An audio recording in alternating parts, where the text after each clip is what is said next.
Now, this is a rather alien-looking plant, and welcome to FISHTORY. This is Alexander Williamson. You're looking at the bud of an Anubias plant. You've probably heard of Anubias because they're one of the most popular underwater or submerged growth plants in the hobby to grow. Well, this same plant here, Anubias caufifolia, will grow incredibly different patterns, sizes, and textures, as well as flowers and fruits sometimes, when they grow up and out of the aquarium.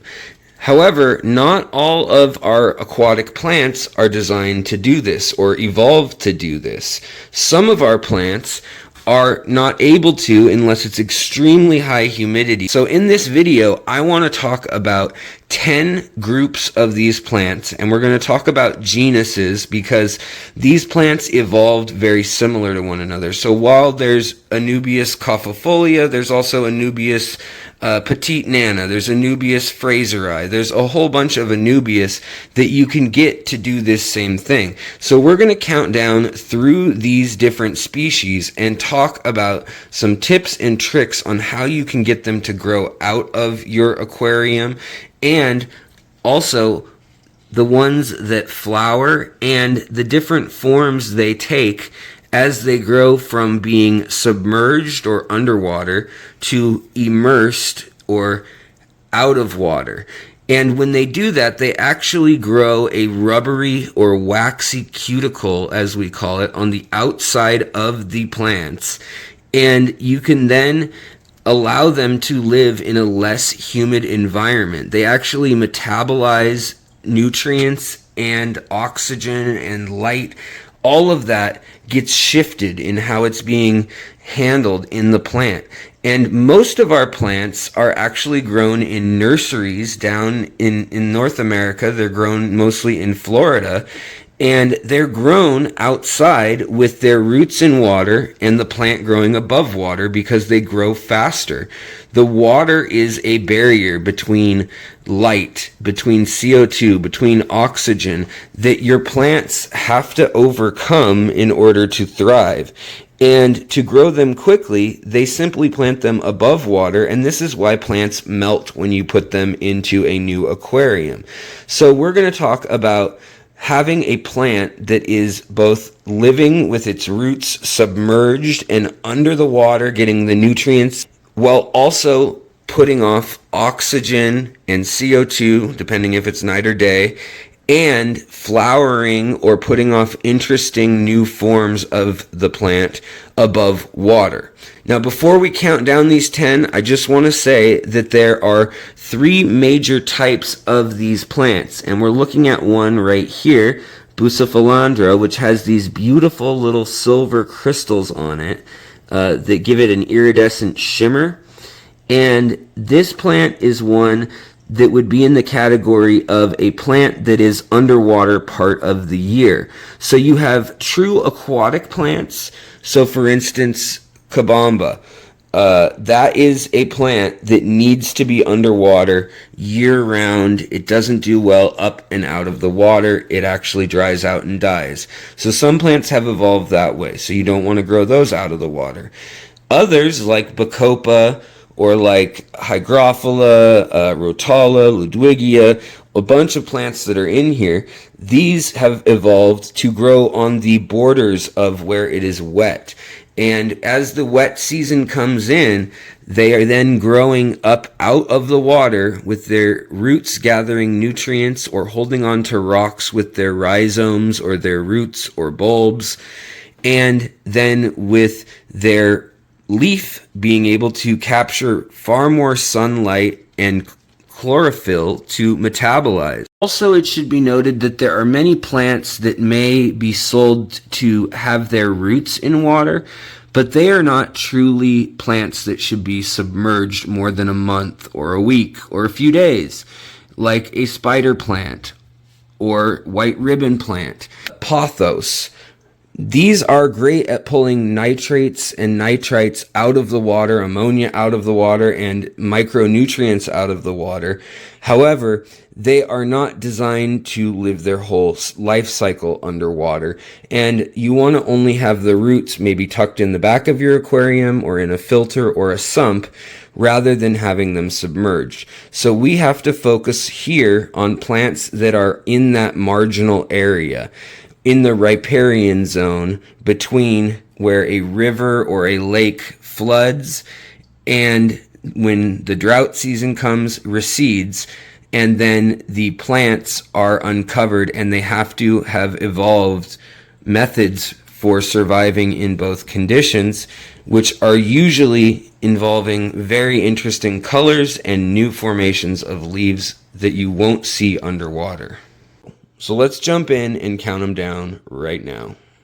Alright, so starting off the list, I want to talk about Rotalas, and that is the group of plants you see here. These delicate ones with the rounded leaves, they will grow quite nicely above water. Now, the tip I have for you to get them above water is allow them to grow to the top of a shallow tank. A 20-gallon aquarium that's the long version is a really nice way to do that. And once they reach the top, they'll start to grow sideways. What you can do then is cut the side shoots and sucker roots that will grow down from the top off of those.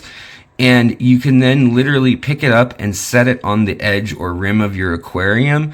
And if you need to, you can tie it to a stick or something else as well, or use wire.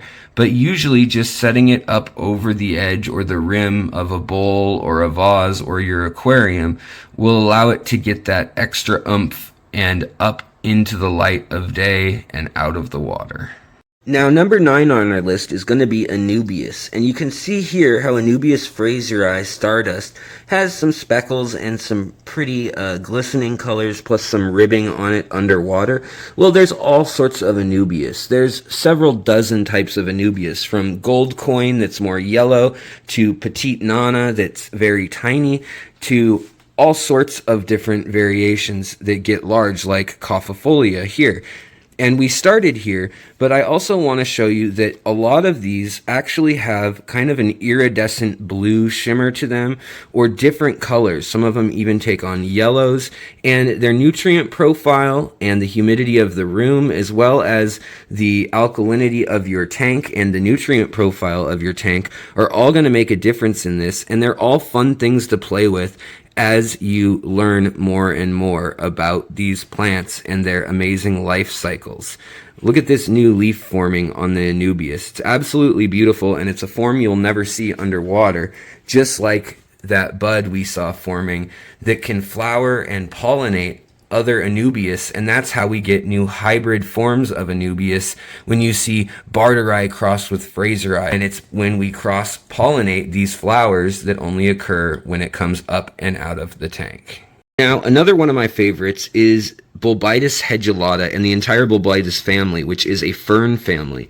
This one takes quite some time to grow up and out of your tank, and it's coming in at number 8 because it will withstand even a very dry room.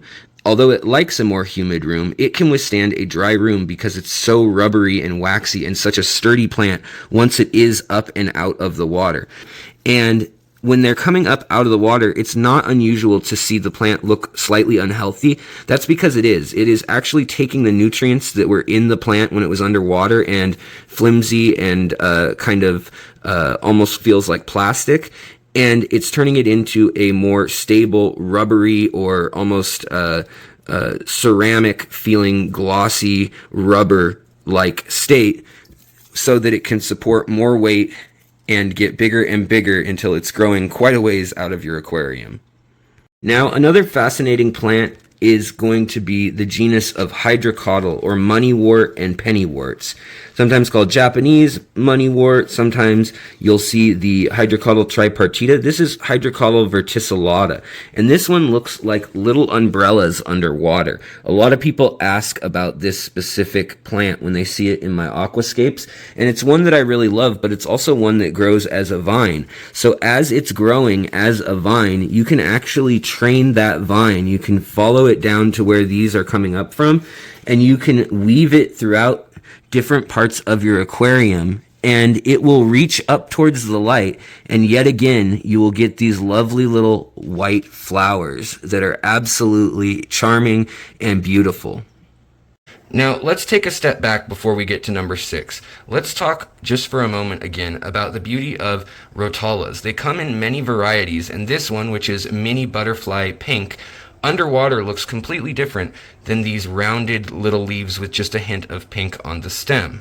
Underwater, they're absolutely electric pink, the undersides of the plant and the crowns of the plant. Now, Rotala is very, very diverse. Here's one that has a lavender color and purple.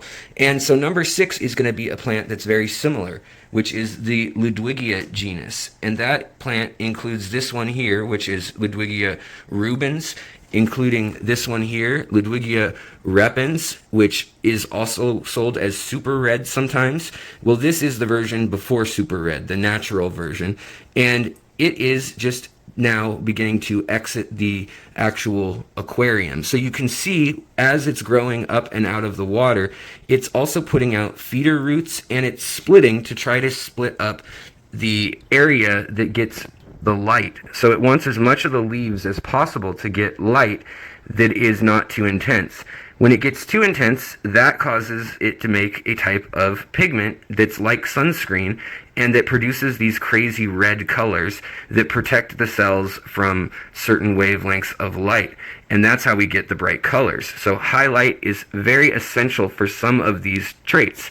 However, with Ludwigia, it is number 6 on our list because it can be grown in low light and still come up out of the water as well. Let's take a look at that real quick. So here is an example of Ludwigia that's been growing up and out of the water for quite some time now, months and months, under medium to low light.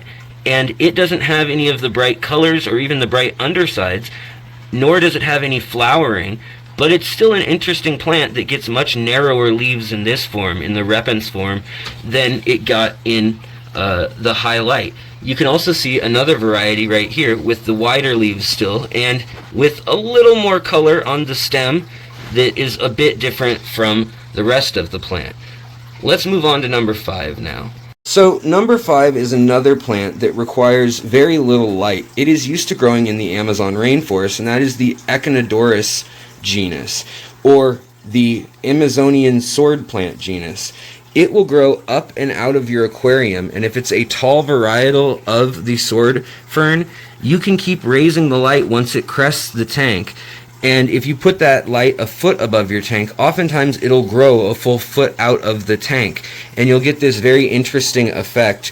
And the leaves will go from being really floppy and flimsy to much more rigid, and as you'll see, they can have a myriad of different colors as well, just like the plant can underwater. Now, number 4 is the genus of Lindernia, and this is Lindernia rotundifolia variegated. This is one of the easiest plants to grow out of the water, as well as the very similar plant of Bacopa, which the genus Bacopa grows up and out of water very easily as well. Although the Lindernia doesn't look too different, the Bacopa really does out of the water. Let's get down to numbers 1 and 2. So coming in second place is Hygrophila deformis, and Hygrophila has all sorts of really beautiful plants that grow right on the edge of swamps and of rivers and streams. Now this one is known as water wisteria, or water evening primrose, and you can see it's actually getting some red and purple on the edges of the plant, and it's got these interesting scalloped leaves that are broad when it's coming up out of the water finally. However, again, here is the plant growing in lower light, where you get much larger leaves and where it's not so close to the water, it actually gets a little more wilted or soft, and it actually starts taking on hairs and what we call trichromes, which are full of different chemicals that are not produced when the plants are growing underwater. Beyond that, it does the same thing, and it will take energy from plants that are not getting enough light, leaves that are not getting enough light or enough water or nutrients, and it will send them down the body of the plant. And you can see as this plant grew up and out of the water, it got progressively more and more of those little hairs that have all these very special and unique chemicals that make each plant so amazing and so unique in evolution. And before we get to number 1, here is that same plant underwater. Isn't that amazing? This plant will grow 2 or 3 feet tall underwater in big aquariums, yet it has such different leaves and no hairs and looks almost like bamboo up the stem when it is submerged rather than immersed. A really fascinating plant that has absolutely beautiful flowers above water also. So let's count off number 1. In my opinion, the very easiest genus of plants to grow out of the aquarium from underwater, and that would be Persicaria. Persicaria is one that can be finicky underwater, but once it crests the water, it is an absolute weed. It will take off, and there are many varieties of it. There's cold water varieties that are found native to places like Seattle and Maine and New England, and also the Great Lakes areas. And there's also varieties that are found only in the Amazon or the Pantanal. So you find species such as this one, which has some nice kind of tricolor to it on the leaves. And this is Persicaria cowageum, or cowagoium. And then you get another variety that gets absolutely huge if you let it, called Persicaria maculosa. And this one will actually get purple hearts on the leaves if it has enough bright light on it. It should be noted, I haven't been pruning these at all, so this is what it would look like if you allowed your plants to grow with reckless abandon up and out of your tank. Because that's what I'm doing to show you guys. Now, the tropical Persicarias, they have a blood red stem or a crimson stem, and the leaves are a very nice green color. And these make up quite the array of, foliage up and out of the aquarium. Here I have more of the maculata that will come out, and it's rigid enough that it can make an arch and then head back up towards the light again. So this stuff is, like I said, an absolute weed. You only need low light to grow it up and out of the aquarium. However, to get some of the varieties like the Sao Paulo version or the Cowagoium version of Persicarias to grow in your aquarium, you may want CO2 and other fertilizers involved. But if you get it in an immersed form where it's already up and out of the water, you can skip all that because it's just like having it getting CO2 in the water in gas form, and you absolutely get beautiful plants underwater because of all the nutrients and color that it's using to protect itself from the light that's right above it in the aquarium.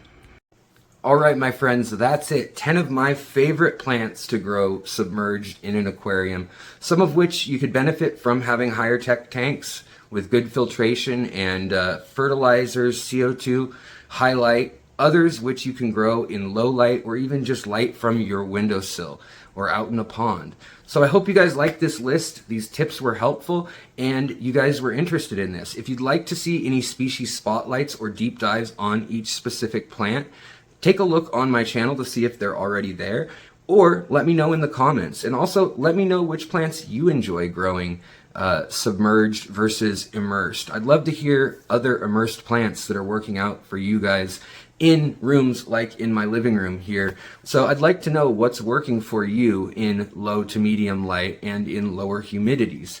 Thank you again. Without you guys, without you viewers, the likes, sharing, and memberships, I couldn't spend all the time to make these episodes and do these slightly deeper than just top 10 list type videos. And I thank you so much for deciding to spend your time with me. I hope you have a great day. And if you're not having a great day, hopefully it distracted you for a little while and you'll be on your way to having a better day now. Take care, and I'll see you guys next time.